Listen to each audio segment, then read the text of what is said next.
How's it going, guys? I'm back with my new comic books for the month of May. Just got my discount comic book service order in. Here's the box. It's already opened up. I got a couple packages in here. It's gonna take me a minute to open them up. Also have some books that came from the shop. I guess I'll start with those. These are just books that I missed ordering when they came out, or books I'm jumping back on. Batman number 23. This is a one-issue Swamp Thing story, and I believe there's a one more one-shot before the the Riddler Joker story starts next. I'm gonna check it out again. I've been off and on Batman, picking it up and dropping it and stuff like that. So I guess we'll see. And a book that's really surprised me has been Sovereigns. This is number 1, with Magnus and Turok and Solar and Dr. Spectre. Kind of the best of the Gold Key characters. You get everybody in one book. I've really enjoyed it so far, so we'll be willing to give that a shot. That was number 1. I don't know if I said that. The number 0 came out last month. Really enjoyed the 0 issue.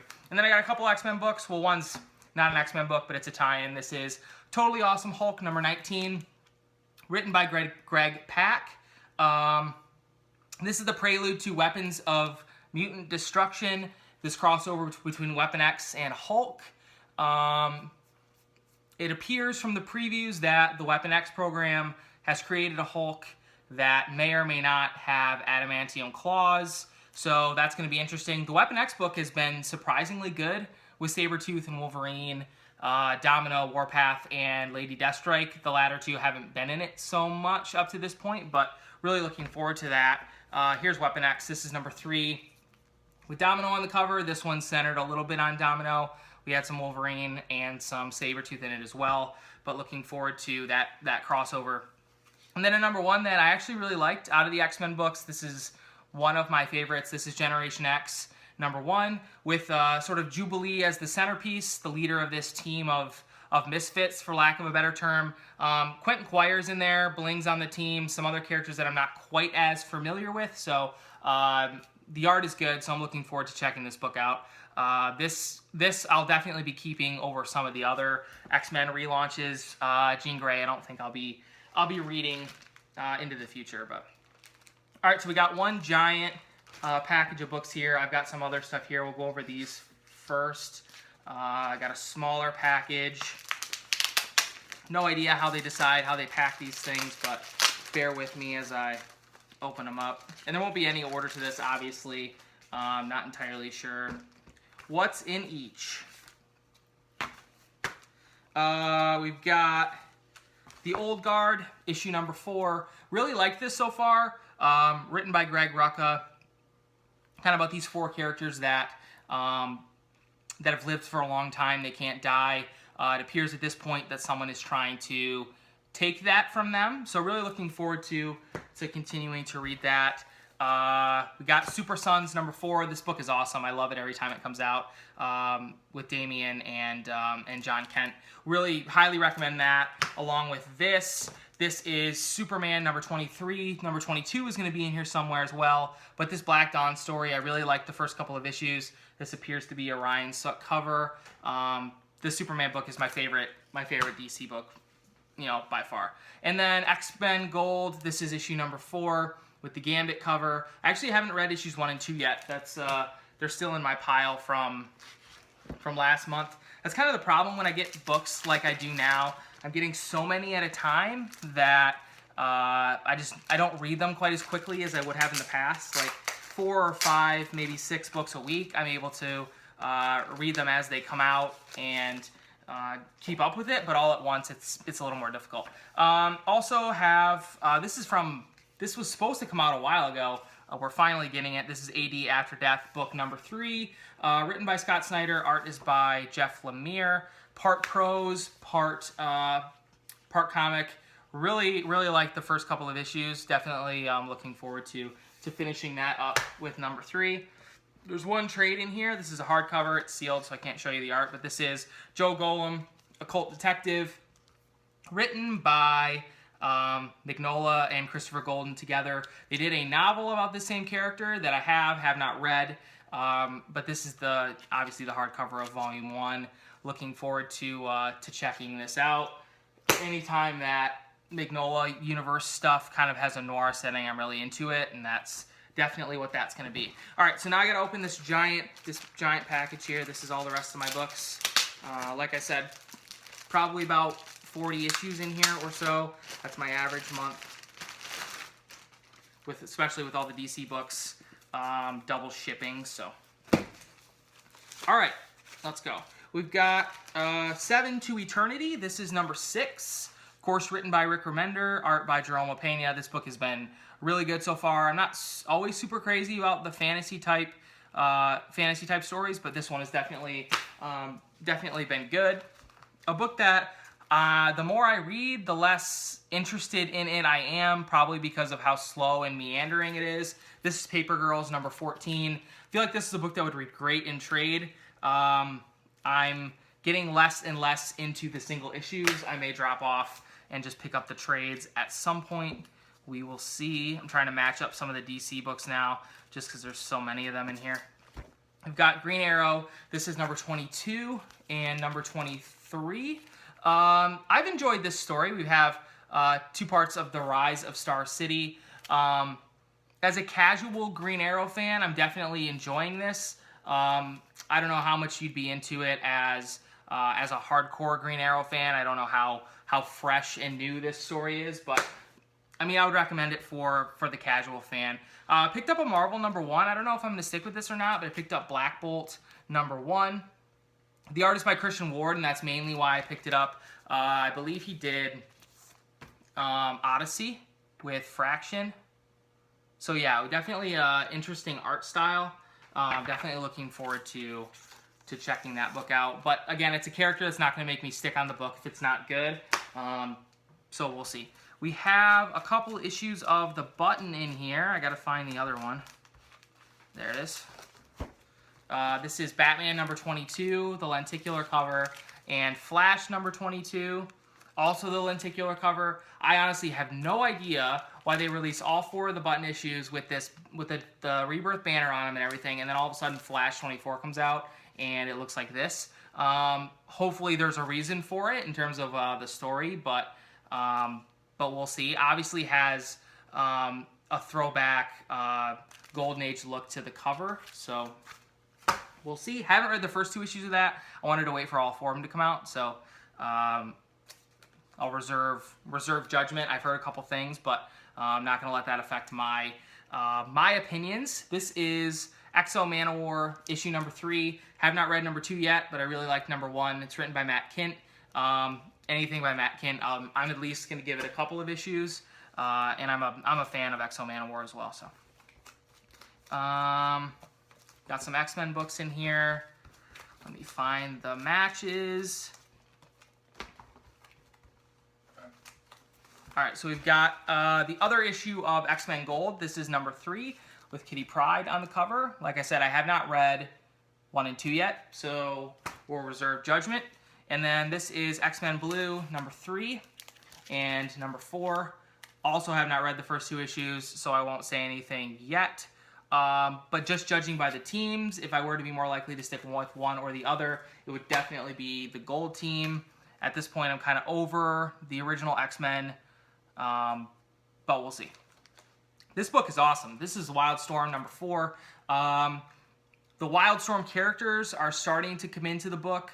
The art is absolutely fantastic. Would highly recommend this. Written by Warren Ellis. The art is by John Davis Hunt, who I was not familiar with before this point. I'm trying to find a good example that won't spoil too much story. Of course, when I'm trying to look for something interesting, I can't find it. That's usually how it goes. Here's a nice splash. Highly recommend this book. It's one of my favorites that I'm reading right now, actually. Believe it or not, I was a little hesitant going into it, but most of what I've read by Warren Ellis I've enjoyed, so not terribly surprising there. This is World Reader number 2 by Aftershock Comics, written by Jeff Loveless, Juan Doe on art. I actually really liked the first issue. Kind of about this woman who is on this team exploring space and planets and things like that. They're going to investigate civilizations that no longer exist. She has the ability to read, to kind of tap into people that used to be there and kind of experience and see what they saw. Really, really interested in the first issue. I don't know if that's going to be, I honestly have no idea if that's going to be a mini or an ongoing or what, but we'll see.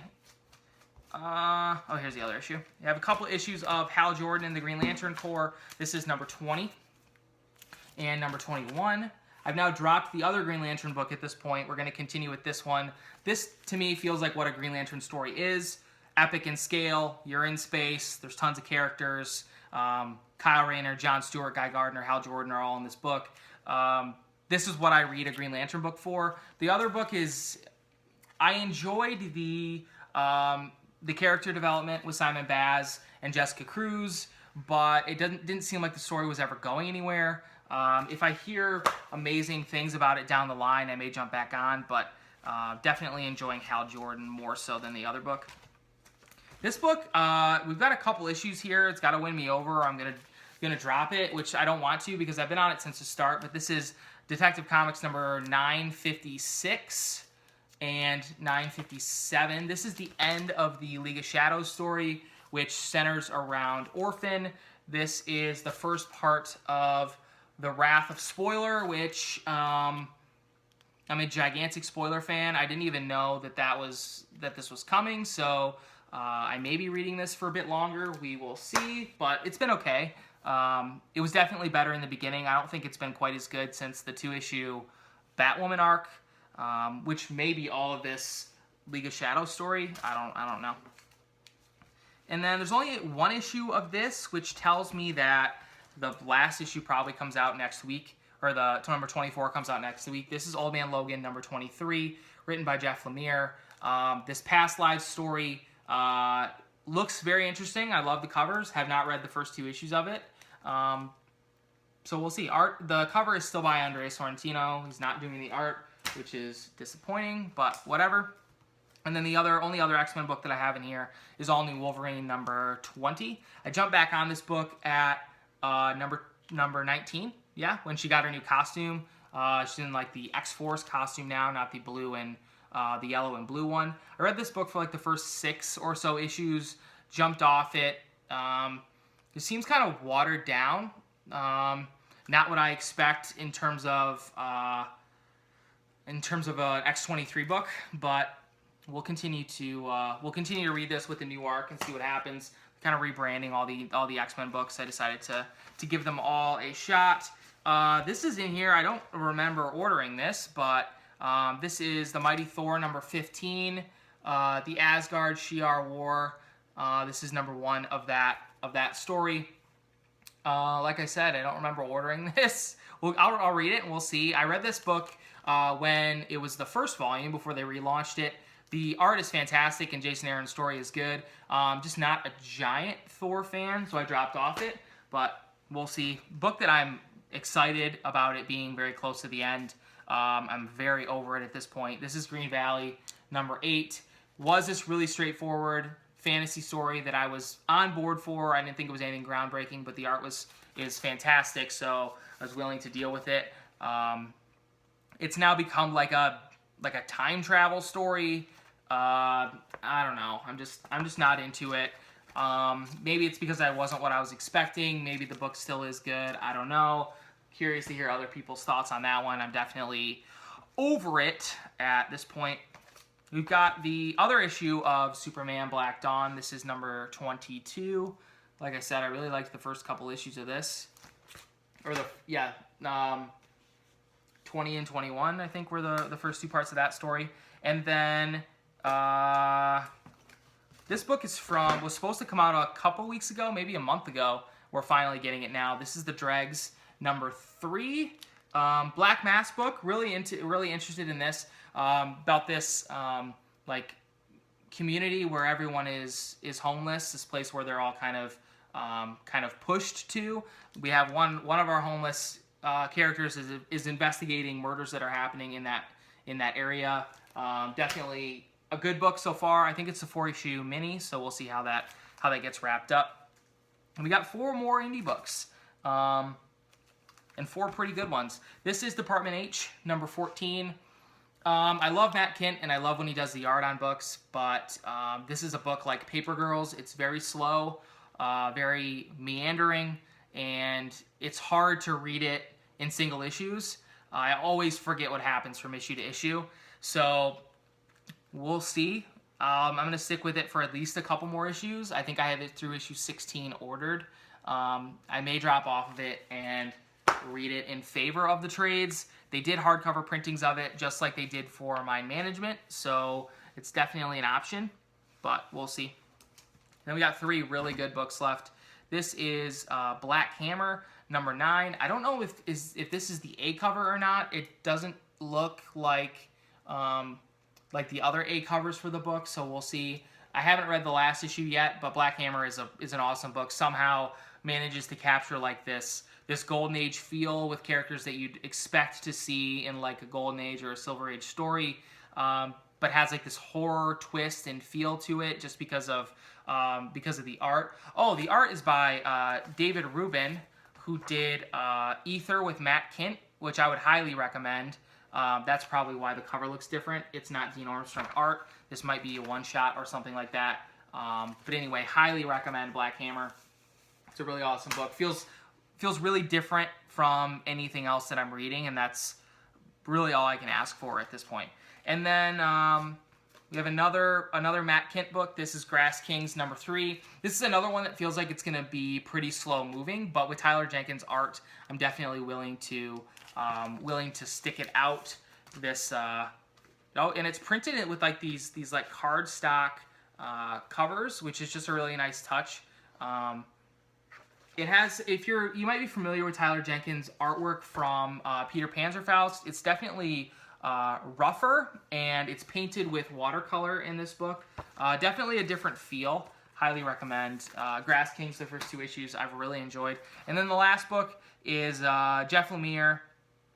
Through and through, art and story. This is Royal City number 3. Definitely enjoyed the first couple of issues.